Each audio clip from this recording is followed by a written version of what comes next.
Então, continuando, pessoal, e discutindo sobre essas questões, o que foi que eu encontrei? Olha só o que foi que um dos meus estudos, o que foi que eu encontrei. Que quando você estuda a sociedade, e aí eu estudei sociedade, economia, direito e Estado, tá? Foram os elementos, os indicadores para eu tomar a decisão sobre a justiça tributária no Brasil, tá? Vamos lá. Então, eu me baseei no estruturalismo. Essa a abordagem baseada no pensamento, psicologia, filosofia, antropologia, sociologia e linguística. E tem os autores Durkheim e Bourdieu, tá? Que trazem esse pensamento para a gente. É interessante porque como é que você vai fazer uma análise, uma crítica sobre qualquer sistema sem analisar sua estrutura? Então, que estrutura é essa da sociedade? Né? Então, eu me baseei nesse pensamento para descobrir que a gente é dividida em classes sociais, que existe uma baixa coesão e pouca participação popular na gestão pública, que os grupos hegemônicos controlam as instituições e que os agentes políticos e os ordenamentos morais e jurídicos. Olha só, quer dizer o quê? Que alguns grupos eles controlam tudo, as instituições, os agentes políticos, as questões de morais, as questões jurídicas, inclusive. Né? Então, a economia, né? A economia baseada no neoliberalismo, ó. Os pressupostos são Estado mínimo, individualismo, dirigismo contratual, ou seja, se existe uma lei, aquela lei tem que ser cumprida, independentemente de qualquer coisa. Se ela é injusta ou não, está no contrato. Tá? Então, se for um contrato social, por exemplo, né? a, a Constituição é a representação de um contrato social. Se for injusto, não importa. O importante é que você tem que cumprir. E a supremacia do mercado. Né? O mercado é que define esse pensamento, as leis e as regras. Então, um dos principais autores, né, é Milton Friedman, vocês conhecem. No Brasil, Roberto Campos, Mário Henrique Simas, Delfim Neto, Brescia Pereira, entre outros. Outro pensamento que influencia a, a,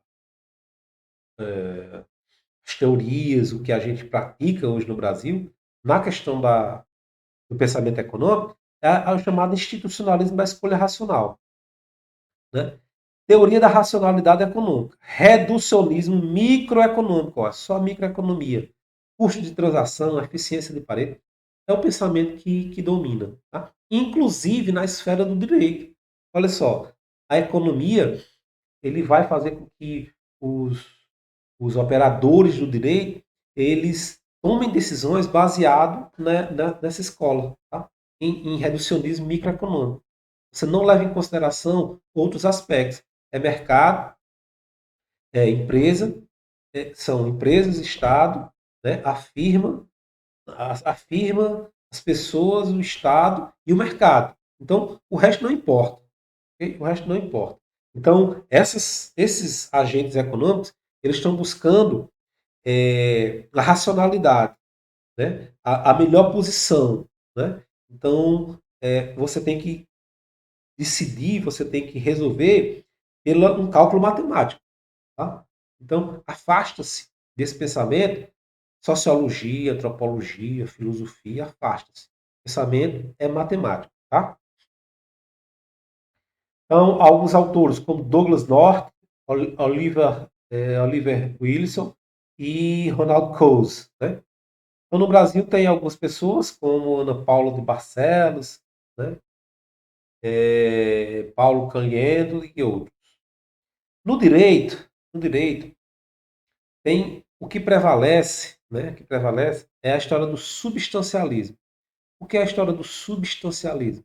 Substancialismo, pessoal, é a valorização que valoriza o conteúdo material das constituições, ou seja, um contrato social. Se você foi contratado para uma empresa, mas porque você estava precisando, você assinou um contrato que é injusto, que paga menos do que o salário, você tem que cumprir o contrato social. Não importa. tá? Não importa. Então, são chamados substancialistas. É o conteúdo da Constituição. Eu pergunto, e se a Constituição não for boa? E se o que está lá na lei, porque eles acreditam que o resultado da lei é o resultado de uma discussão anterior da sociedade. Então, resultou naquilo ali. Mas se a sociedade não muda, por que, que aquele pensamento que está lá na lei não pode ser mudado? Eles acreditam que não. Tá? Muito bem. Então, tem algumas dessas características. A Constituição é dirigente e o Poder Judiciário, pessoal, ele tem um poder, a chamada judicialização, né, da política, que quer dizer o seguinte: quando o Poder Executivo e o Legislativo eles não cumprirem com essas questões que a Constituição garante, o Judiciário vai entrar, tá? Vai entrar e vai encontrar projetos, né, para concretizar essas questões constitucionais. Né? Então, esse é o pensamento do substancialismo. É diferente de outro pensamento. Tá? Eu quero mostrar para vocês outro pensamento, que é o que eu me coloco, tá? Eu acho que é melhor para todos, né? Que é o pensamento chamado procedimentalista, né? Vocês vão ver que essa escola, essa escola da racionalidade, ela é baseada na escola de Chicago, né? Então, analisa e explica as normas legais de acordo com os preceitos básicos da microeconomia. Olha só, pessoal, a teoria econômica clássica. Então, críticos apontam que os pressupostos, se os críticos apontam que essa escola comporta, são irreais esse pensamento, né?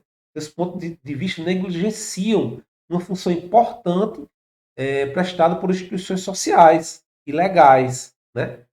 Esse ponto tem uma tendência ideológica de ser favorável aos mercados, né? Olha só. Então, o substancialismo é baseado na escola de Chicago. Já o procedimentalismo, que é o que eu me aproximo, que eu acredito que seja melhor, e que é baseado nele, que eu faço a crítica ao sistema tributário brasileiro, ele é diferente, tá? Ele exerce um papel contramajoritário, tá? Ele pressupõe um espaço público independente, onde todos têm a mesma igualdade, todos os atores sociais têm a mesma igualdade. Então, o procedimentalismo tem relação com a chamada democracia deliberativa. Diferente da democracia representativa, é a democracia deliberativa. O que é democracia deliberativa? É que nós não participamos da vida pública apenas votando. A gente vai lá e participa, a gente cobra, a gente faz parte das reuniões, a gente fica mais próximo dos deputados, mais próximo do executivo, a gente fica cobrando os juízes, existe uma participação maior da sociedade na questão da gestão do seu município, do seu estado e da sua união. Isso é a democracia deliberativa. Tá? Então, aqui no Brasil, vocês vão encontrar o jurista Cláudio Pereira de Souza Neto, que fala sobre isso. Bom, então o procedimentalismo, né, ele tem como fundamentalidade material os direitos fundamentais. Né? Os direitos fundamentais. Então, os procedimentalistas acentuam o papel instrumental da Constituição. A Constituição é apenas um instrumento. Né? Na verdade, a Constituição ela deveria ser apenas uma garantia dos instrumentos de participação democrática e regulação do processo de tomada de decisões. Ou seja, ela é um papel onde ela representa o interesse do povo. Tá? Então, ela é um papel, mas ela poderia ser mudada, ela deveria ser mudada, quando as pessoas quisessem mudar. E o judiciário apenas reforçar isso. Dizer, ó, o povo quer assim, vai ser assim. Mas não. O pensamento substancialista, que eu mostrei para vocês agora há pouco, tá? Ele altera isso, ele diz diferente. Ó.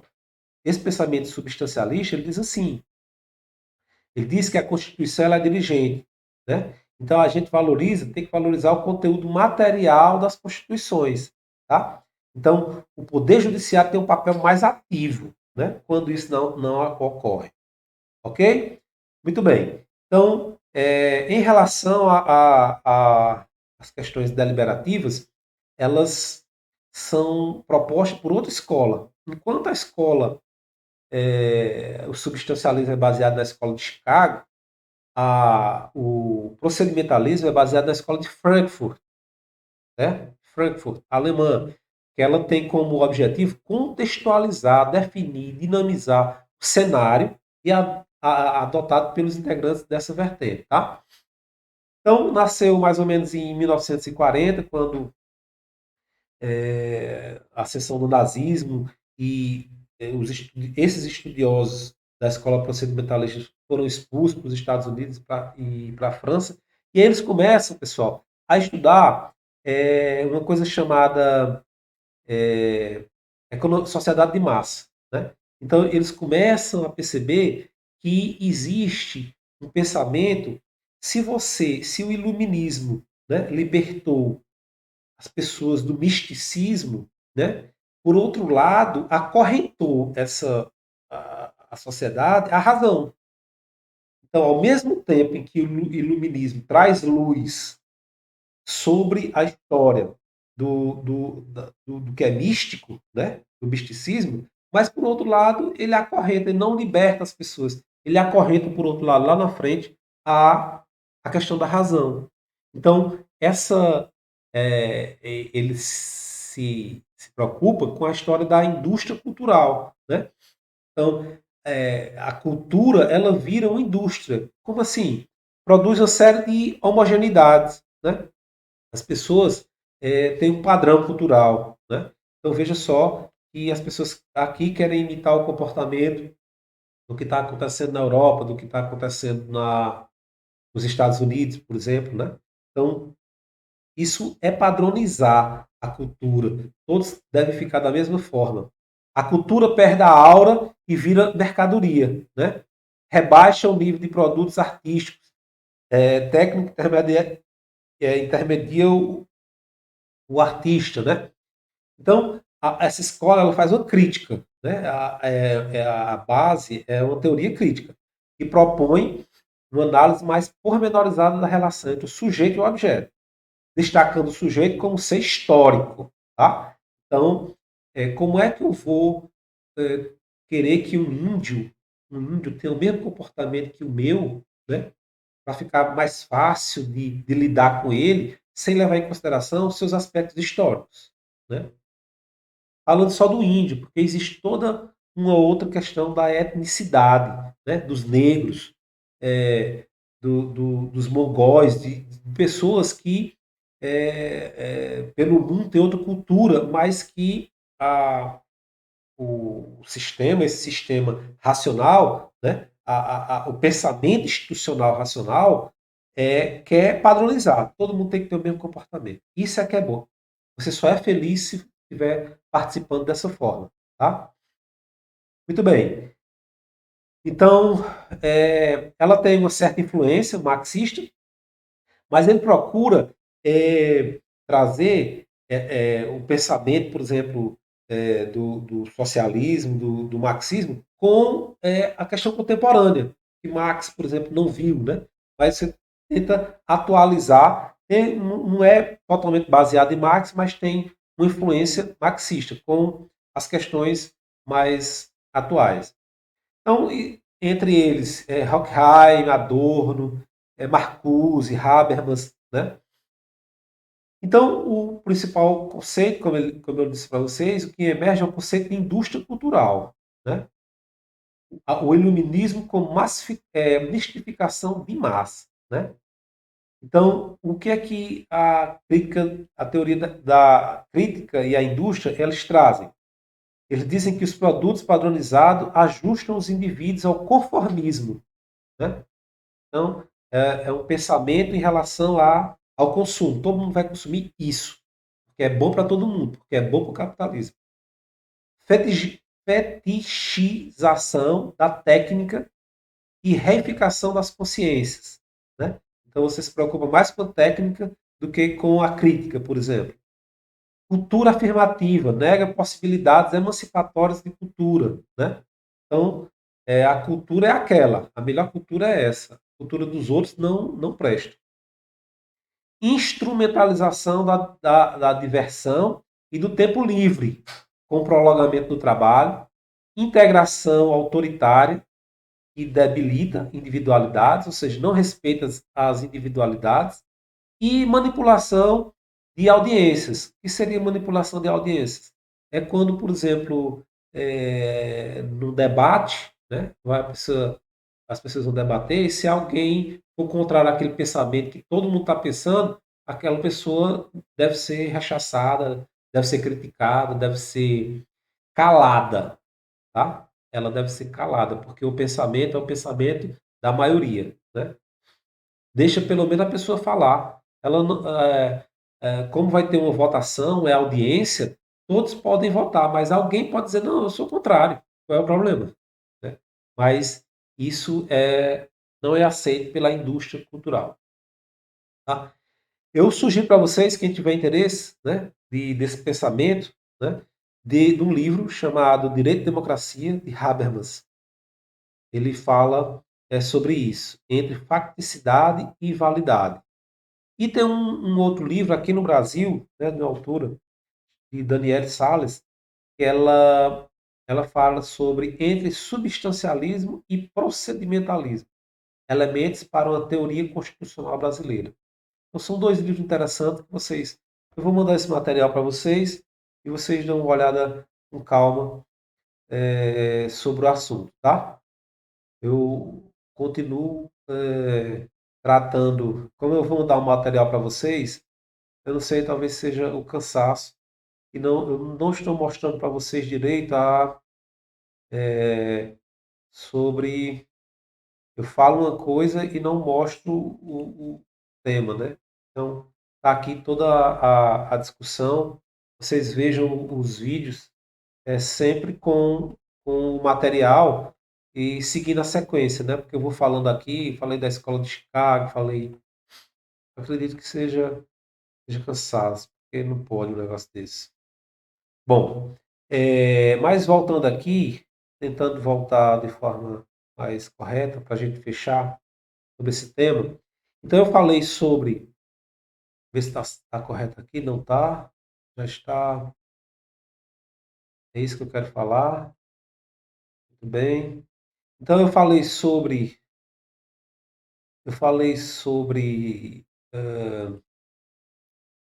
sociedade, falei sobre economia, falei sobre direito. E agora eu vou falar um pouco sobre Estado. Então, a diferença que eu falei agora há pouco para vocês é sobre o tipo de democracia que nós temos, né? A democracia que nós temos é representativa, ou seja, monopólio de políticos, descontinuidade de participação no processo político, controle de responsabilidade de forma eventual, tá? O poder ele se legitima simplesmente através do voto, né? Majoritário ou proporcional. Então, essas questões, pessoal, dão cabo dos problemas que, por conta dessa análise social, do Estado, do direito, da economia, é que eu encontrei por que que nosso sistema tributário tem esses problemas de complexidade, de regressividade, de injustiça. E aí eu fecho dizendo exatamente isso, olha. As instituições tais como o judiciário, a sociedade, a política e a economia trazem no seu arcabouço teórico uma lógica determinada por construções de pensamentos e correntes filosóficas e ideológicas que a sustentam. Tá? Então, por trás dessas instituições existe um pensamento ideológico. A estrutura social está assentada em valores da racionalidade econômica. Então, a sociedade está baseada não nas questões sociais, nas questões econômicas. A autonomia da vontade privada, ou seja, o setor privado, e os pressupostos de liberdade e igualdade anunciados pelo liberalismo, posteriormente pelo neoliberalismo, conduzem às relações sociais. Então, esse é uma das questões, né, da nossa sociedade. O mercado, né, é que estabelece as regras das políticas. E a política das regras. Como assim? As regras são as leis. E a política é como vão dar essas relações sociais baseado na lei. Então, as regras das políticas e as políticas das regras. Constituição, para mim, no meu modo de ver, para alguns não, mas para mim ela é anacrônica. No dia que eu apresentei essa tese, alguns professores disseram que não concordavam, mas eu acredito, porque quando ela foi criada para o futuro, né? Foi criada de forma bastante ampla, né? Respeitando os direitos fundamentais, os direitos humanos, a dignidade da pessoa humana, mas ela foi criada em 1978, nós estamos em 2021 e não chegou esse futuro, nós não temos igualdade, nós não temos distribuição de renda, então para mim ela está fora do tempo. Ela foi criada para o futuro, nós chegamos no futuro e ela continua com as suas propostas. Então, para mim, ela é anacrônica. Os papéis do Executivo, Legislativo e Judiciário são definidos pelo sistema. Tá? Então, quem define o papel de cada um deles não somos nós, é o sistema capitalista, neoliberalista. Tá? O institucionalismo da escolha racional influencia as instituições e os conceitos de igualdade, solidariedade e justiça. Então, em vez de a gente discutir justiça num plano social, antropológico, histórico, né? Não, a gente discute justiça baseado numa escolha matemática. Mais ou menos essa ideia. O Estado Democrático de Direito é entendido como democracia liberal representativa, ou seja, nós votamos e deixamos que eles façam o que acham que tem que fazer. A sociedade é controlada por grupos detentores do capital. Então, tanto o executivo como o legislativo como o judiciário são funcionários do dinheiro, do capital. Se eles são, o povo ainda mais. Então, esse foi o resultado que eu achei com o meu estudo.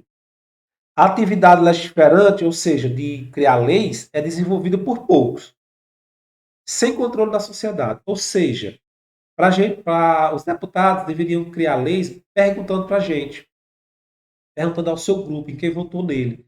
Mas não, eles voltam lá fazendo os acordos. Dificilmente um de vocês ou eu vai participar de algo para criar uma lei. Então, esse é o sistema. Então, do mesma forma, são as leis do sistema tributário. O sistema tributário é injusto, é regressivo e fere os preceitos constitucionais por conta de tudo isso que eu falei para vocês. Então, seria necessário ampliar o debate da representação deliberativa, ratificação e revogação popular de mandatos, né? Controle popular e mecanismos de gestão. Então, essa aqui, pessoal, é a minha análise sobre por que o sistema tributário brasileiro ele é injusto. Então, mais do que falar sobre o que é tributo, sobre o que é fato gerador, que vocês viram, quais são as propostas de reforma tributária, vocês vão perceber que as reformas elas não mudam a estrutura. Ela muda quem vai receber mais, quem vai receber menos, vai ficar mais eficiente, mas não existe participação popular. Então, não existe a questão de escutar o povo. Se eu estou pagando tributo, por que não vem me perguntar se eu estou satisfeito, por que não é utilizado? Então, esses mecanismos não mudam a estrutura social, não mudam o sistema. Tá? Então, é importante que vocês percebam o tributo com uma outra visão, e não com a visão que tem nos livros, com a visão que tem. Eu espero que vocês consigam desenvolver análises críticas. Né? Esse é o meu pensamento. Existem outras críticas. Esse não é o mais certo. Esse é o certo porque eu estudei isso. Eu me aprofundei nisso. Tá? Vai sair um livro sobre isso. As pessoas acreditam que isso é um dos pensamentos. Tá? Mas existem outras pessoas que fazem mais críticas, que fazem menos críticas, que acham que não é assim, que é diferente. Então é importante ver os diversos pontos de vista sobre o mesmo assunto. Tá? E aí vocês tomarem as decisões de vocês. Tá? Eu sempre trago questões dessa forma para desenvolver o pensamento crítico do economista.